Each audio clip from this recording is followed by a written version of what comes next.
Hey there, and welcome. Have you ever looked at a giant skyscraper or a sprawling bridge and just thought, how did they do that? Well, today we're going to get right down to the nitty-gritty and explore the science behind the materials that, quite literally, build our world. Let's get into it. All right, so let's kick things off with a big question. When you picture a skyscraper, what's the first thing that comes to mind?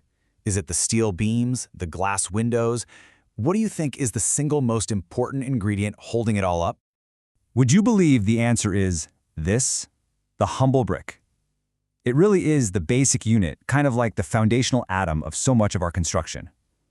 All those complex engineering plans, they all boil down to the simple, reliable strength of this one little block. So how in the world does a lump of clay become strong enough to hold up an entire city? Let's follow the incredible journey of this small but mighty block. It all starts, like any good recipe, with the right ingredients. And a top-quality brick is not just baked mud, it's a very precise chemical mixture. You can see the big players here are silica and alumina. They make up most of it. But trust me, every single one of these ingredients has a crucial part to play. Okay, so let's break down what each of these does. Think of silica as the brick's skeleton. It provides the core strength and stops it from cracking when it's being fired. Then you've got alumina. That's what makes the clay clay-like. It gives it that nice, moldable plasticity. Lime acts as a flux, which means it helps all the particles fuse together in the heat. And iron oxide? Well, that's pretty simple. It's what gives bricks that classic red color we all know. So, you've got the perfect mix. But how do you actually turn that muddy lump into a uniform, perfectly shaped, super strong block? Well, it's basically a four-step journey, from the ground to the wall. First, you've got to prepare the clay, get it clean, get the consistency just right. Then it's molded into shape. After that, it has to be dried out slowly and carefully. And finally comes the most important, the most transformative step of all, the burning. And that final step, the burning, this is where technology has made a huge difference. The old way, clamp burning, was basically just a massive, kind of chaotic bonfire. Yeah, it was cheap to set up, but you had almost no control over the fire. You'd be lucky to get 60% top-quality bricks, and it took months. Now compare that to a modern kiln. Sure, it costs more up front, but the difference is night and day. You get controlled heat, a yield of 80 to 90% first-class bricks, and the whole thing takes days, not months. It's a total game changer. Of course, bricks are only as good as the stuff that holds them together. And that brings us to the magic glue of the construction world, cement. You know, for literally thousands of years, builders just used plain old lime as a binder. But then, in 1824, this guy Joseph Aspdin comes along and patents what we now call Portland cement, and boom, everything changed. Just a few decades after that, the invention of the rotary kiln meant we could start pumping this amazing new material out on an industrial scale. Hey, do some of those ingredients look familiar? It's a lot of the same stuff as a brick, right?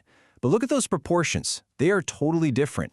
The big story here is the lime. We're talking nearly 2/3 of the entire mix. And that's because when you add water to that lime, it forms these amazing interlocking crystals that just grab onto everything else and hold on tight. That's the secret sauce. So, just like with the brick, every ingredient has its role. Lime is your heavy lifter, the main source of strength, with silica backing it up. Alumina? That's the stuff that makes it harden up fast. But here's a cool little detail. They add a tiny bit of gypsum at the very end. It actually slows down the initial setting time just a little bit, giving workers that critical window they need to pour it and get it shaped just right. So we have our blocks and we have our glue. But to make concrete, which is the most widely used building material on the entire planet, we need one more thing. We need a strong skeleton.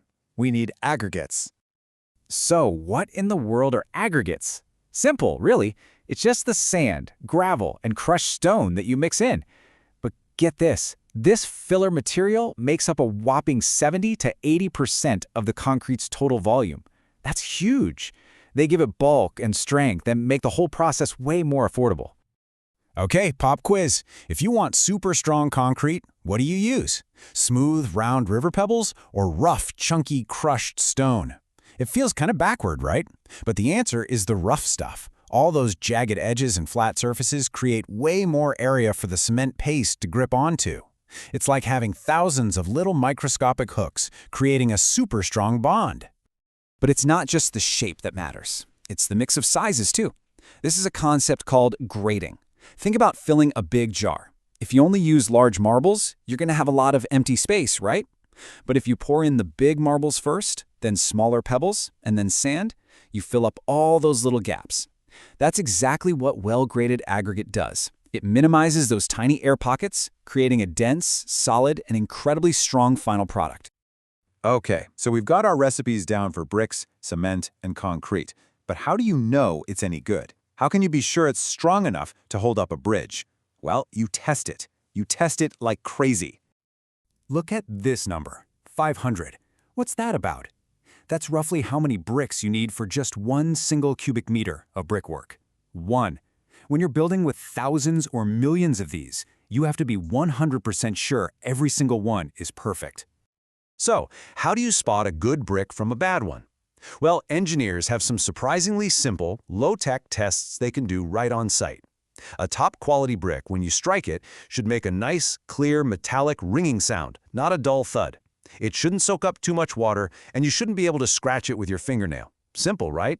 But these little checks tell you so much about its quality and durability. Now, testing cement is a whole different ballgame. It's way more scientific. It's sold in different grades, and you'll see numbers like 33, 43, and 53. That number tells you exactly how much crushing force it can take after it's had 28 days to cure and harden.